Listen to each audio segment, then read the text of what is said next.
नमस्कार।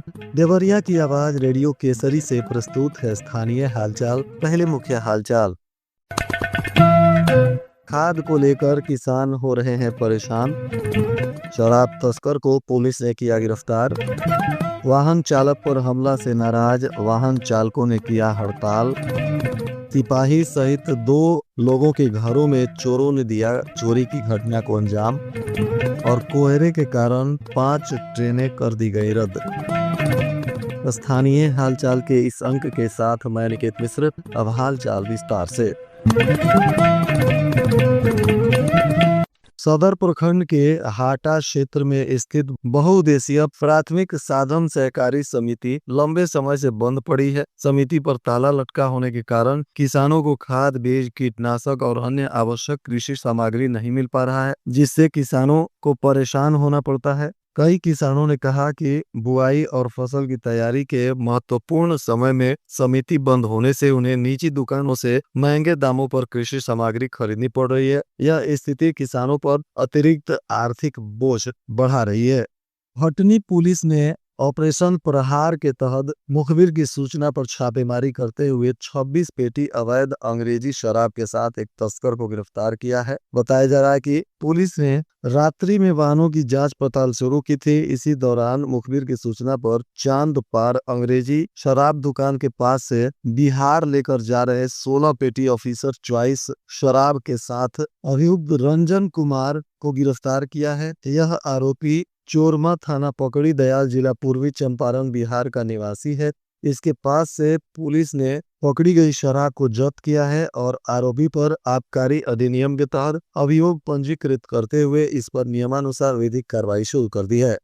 रोडवेज की चालक पर लोहे के रॉड से हमला किया गया, जिससे वह गंभीर रूप से घायल हो गया। इस घटना के विरोध में चालकों और परिचालकों ने हड़ताल कर दी, जिसकी वजह से करीब 1 घंटे तक यातायात व्यवस्था प्रभावित हुई। घायल चालक को महर्षि देवराहा बाबा मेडिकल कॉलेज में भर्ती कराया गया है, जहां इसका इलाज चल रहा है। बताया जा रहा है कि परिवहन निगम के परिचालक अनूप प्रजापति देवरिया डिपो से गोरखपुर जाने के लिए बस में सवारियां भर रहे थे। इसी दौरान एक अनुबंधित बस के मालिक का पुत्र वहां पहुंचा और सवारी भरने को लेकर अनूप प्रजापति से विवाद हो गया। कहा सुनने पड़ने पर युवक अपने वाहन से लोहे की रॉड निकालकर अनूप प्रजापति पर हमला कर दिया।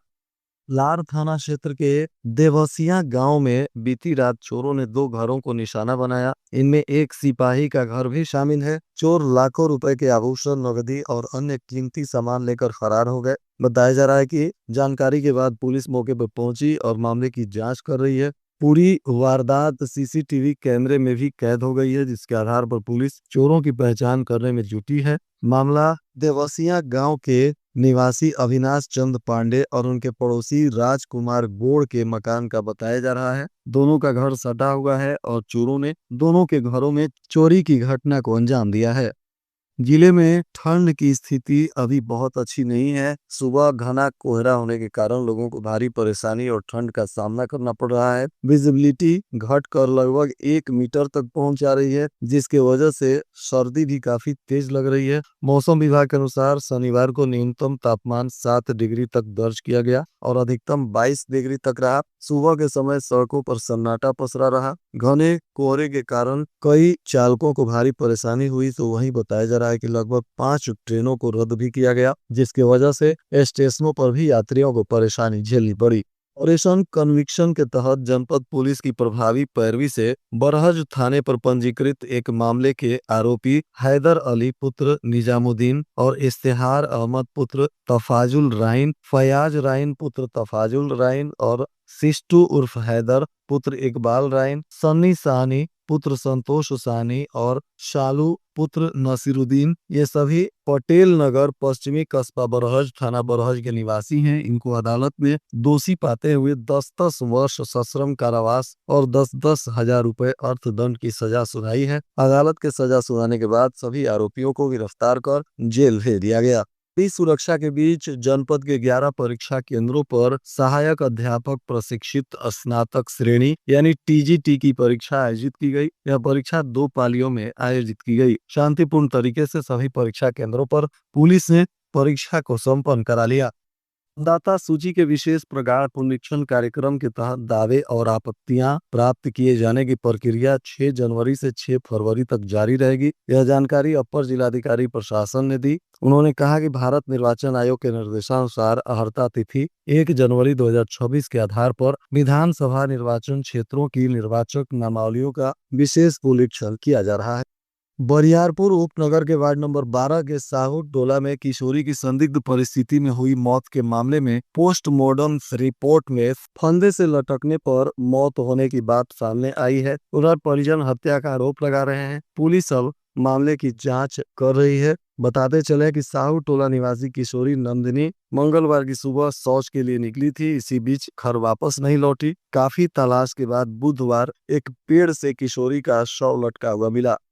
दालपुर चीनी मिल को लेकर फिर से मिल शुरू कराने की मांग चल रही है और इसको लेकर 348वें दिन भी धरना जारी रहा। यह प्रदर्शन चीनी मिल चलाओ संघर्ष समिति के तत्वाधान में किया जा रहा है। समिति के महासचिव बकरीदन उर्फ बरकत अली ने कहा कि किसान अपनी मांगों को लेकर शांतिपूर्ण धरना दे रहे हैं। उन्होंने आरोप लगाया कि सरकार ने चीनी मिल चलाने का वादा किया था, लेकिन अब वह वादा खिलाफी कर रही है। और आज के मौसम का तापमान देवरिया में न्यूनतम 9 डिग्री सेल्सियस और अधिकतम 23 डिग्री सेल्सियस रहने की संभावना है। अंत में मुख्य हालचाल एक बार फिर। खाद को लेकर किसान हो रहे हैं परेशान। शराब तस्कर को पुलिस ने किया गिरफ्तार। वाहन चालक पर हमला से नाराज वाहन चालकों ने किया हड़ताल। सिपाही सहित 2 लोगों के घरों में चोरों ने दिया चोरी की घटना को अंजाम। और कोहरे के कारण 5 ट्रेनें कर दी गई रद्द। इसके साथ ही रेडियो केसरी से प्रसारित स्थानीय हालचाल का यह अंक समाप्त हुआ। नमस्कार।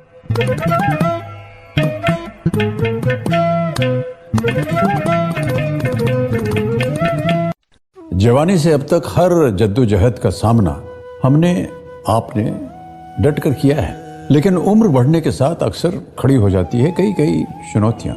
और अब घबराने की बात नहीं है, क्योंकि भारत सरकार आप ही के लिए लाई है एल्डर लाइन 14567। एल्डर लाइन यानी एक निशुल्क टोल फ्री कनेक्ट लाइन।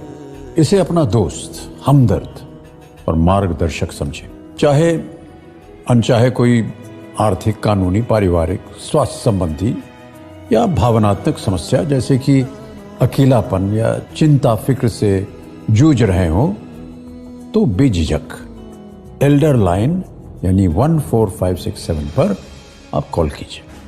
तो चिंता हटाइए और मुस्कुराइए, क्योंकि अब ओल्ड एज बनेगी गोल्डन एज।